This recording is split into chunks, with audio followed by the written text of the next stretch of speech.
Excited to announce a new project.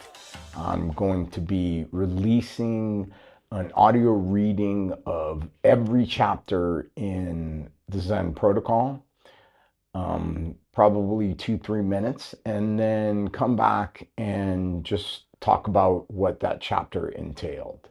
This first chapter I'm doing on Mushin mind, which is really competition mindset.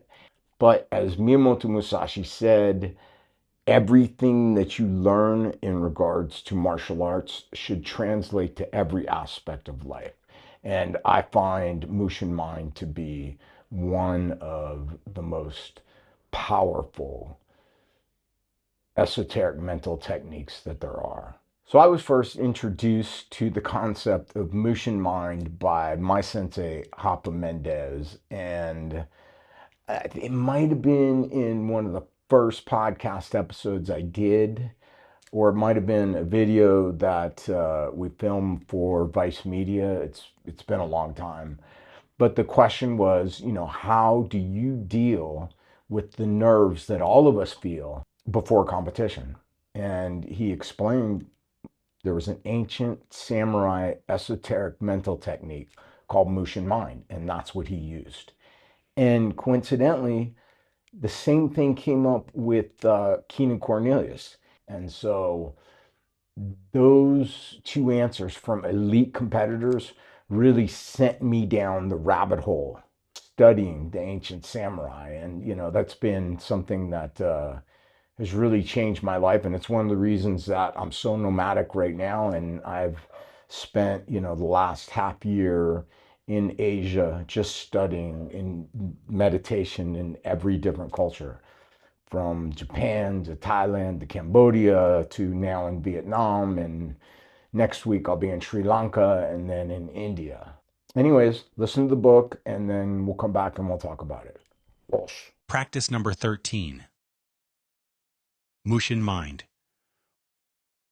Once the mind is unclouded and the mists of thought have faded, there is the true void.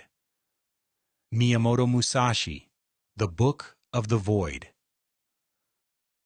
Swords drawn, two samurai circle each other. Sunlight pierces the forest canopy. One careful sidestep, then another. The universe pulsing with each breath. Every thought released into the ether. Notions of strategy, notions of dying, notions even of winning. All deadly distractions. A kiss of the blade, and the journey ends. Both warriors abiding in the internal sanctuary of emptiness, where neither thoughts nor emotions dare enter. One lunges with an arcing strike. The samurai trained for decades to achieve emptiness during combat, known as Mushin in Japanese and Wuxin in Chinese. Both translate into no mind, or mind without mind.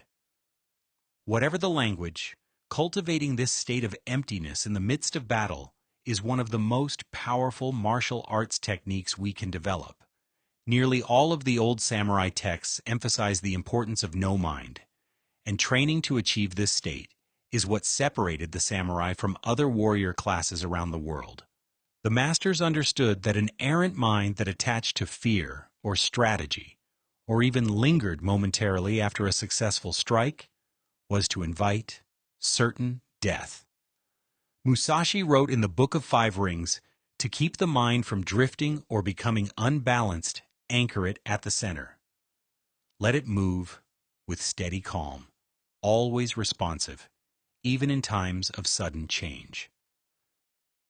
Lay people often believe that combat requires an internal state of aggression, which is understandable, given fan focus on the external, a savage kick to the head, a quick uppercut to the chin. But veteran fighters understand the dreaded adrenaline dump, which occurs leading up to a bout when a fighter fails to control their emotions. Thoughts spinning, the body floods with cortisol and adrenaline and quickly burns through energy stores. Fast forward to bout time, and our fighter enters the cage, body cycling down, leaving them exhausted and broken. Humans, and therefore martial artists, react from three primary states of cognition: emotion, logic, and intuition. Let's compare and rank the three. 3. Emotion. This state clouds thinking and impairs reactions. Take a moment and reflect on how many bad decisions you've made while in the grip of heightened emotions. Quite the opposite of a calm samurai, watching conflict unfold with crystalline clarity, unperturbed by external circumstances. That does not mean no outward response, it means no internal reaction. 2. Logic. Now this state is much more reliable than emotion. The problem with logic is that it's slow. In his book Thinking Fast and Slow, Nobel Prize-winning psychologist Daniel Kahneman asks readers to consider the following math problem. 17 times 24. How quickly can you solve it? Fast enough to block a sudden sword attack? Or a front kick to the solar plexus? Not in a million years. And because logic is linear, it's predictable. On the battlefield, slow and predictable are recipes for an early grave. That leaves 1. Intuition. The highest level of cognition. This is the promised land for both artists and athletes, a state in which the sense of self melts away and the subconscious seizes the reins. In our forest duel anecdote, the victor's eyes note the subtlest movement. A twitch of the arm and the body reacts fast as lightning, delivering an unexpected blade deep into the throat. The complete audiobook should be out.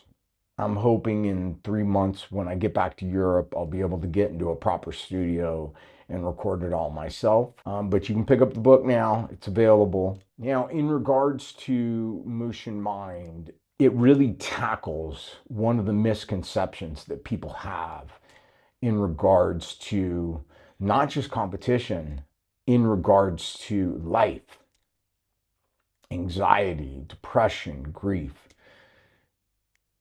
From a neuroscience perspective, we experience 40,000 plus thoughts per day. That's one thought per second. Where do they come from? We don't know. But they're coming, and they're coming, and the mind is relentless. And it's important that if we want to overcome our pre-competition jitters, our anxiety, our, all the things that I talked about, then we've got to start mastering the mind. And there is just no way that we can master the mind without examining it. And by examining it, what I mean is we must watch the internal workings of the mind. It's like trying to understand a watch by just looking at the face. You've got to open up the watch. You've got to look at the gears turning. How does it turn? How does this thing work? The mind is the same way. We've got to get in there. If we really want to master the mind, you've got to watch the internal workings. And that's really what the Mushin Mind is about. Understanding that you're never going to be able to control your thoughts because your mind is like a spasming muscle. That's what the brain does. And it's just kicking out thoughts, kicking out thoughts. And because of helping us stay alive to survive in the savannas, which is how we evolved over millions of years, a lot of those thoughts are going to be paranoid and fearful. And so what we learn with Mushin Mind is how to get comfortable with the mind. And so one of the important concepts that we learn is that we have the mind here and we have our attention here. And when we can separate these two, when we can separate our thoughts from our attention, this becomes stronger and stronger. And this right here is the witness. So the witness, you're just constantly watching the thoughts. So, and guess what? Unfortunately, you cannot prepare for a jiu-jitsu tournament or MMA fight the day of, as you're stepping into the cage or onto the mats. You've got to do it. It takes months and years to be prepared for that. And it's no different with the mind. So I know the competition's coming up soon, but if you can, get used to sitting quiet and just watching the mind work. Watch that cognitive train of thought that is always working. It's churning and churning and churning. And with time, you'll learn to strengthen the witness. And when you do that, for me at least, competing became a very pleasurable thing because I really went into every competition with the intent of testing my Mushin mind. So as I'm in the bullpen, I'm not sitting there trying to control my thoughts. I'm not worried about whether I am confident or whether I'm scared or whatever it is my mind is telling me to do. Sometimes my mind will be telling me just fake an injury, don't compete, you shouldn't be here, blah, blah, blah, blah, blah, blah, blah. And because the witness is strong and is able to just watch the spasming of the brain, I don't worry about what it's doing because I know I'm in the bullpen. I'm walking down with my opponent next to me. I'm stepping next to the mat. The referee is going to call me out. I've already done these things a million times in my mind as I'm practicing my Mushin mind. And so you learn to just watch. No matter what your brain is telling you, it's okay. Let it do its thing. You trust your training. You trust your drilling. You've already done all your preparation. So thoughts of losing and thoughts of winning, they're the same thing, right? They're just thoughts. They're going to rise and they're going to fade. They're going to rise and they're going to fade. It doesn't matter what they do and it doesn't matter what they are. And so some people are very inconsistent with their wins, not because they weren't physically prepared, but because on some days they were mentally feeling confident and some days they just weren't feeling confident. Well, with Mushin mind, that's irrelevant. You don't care whether you feel confident or whether you feel like you're going to lose. Those things are irrelevant. That's just part of what your brain is doing. If you've prepared properly, physically, then you're there. And if you prepared your Mushin mind by strengthening the witness, then you're good to go. It's all easy. You just watch the mind. And as they say, what you're not aware of, you're a slave to. And so by strengthening the Mushin mind, we become liberated. We're able to, when we're in traffic and the mind starts doing this, oh, this guy cut me off and this and this and this. You just watch it and you realize it's going to rise and it's going to fade. It's doing its thing. It's spasming.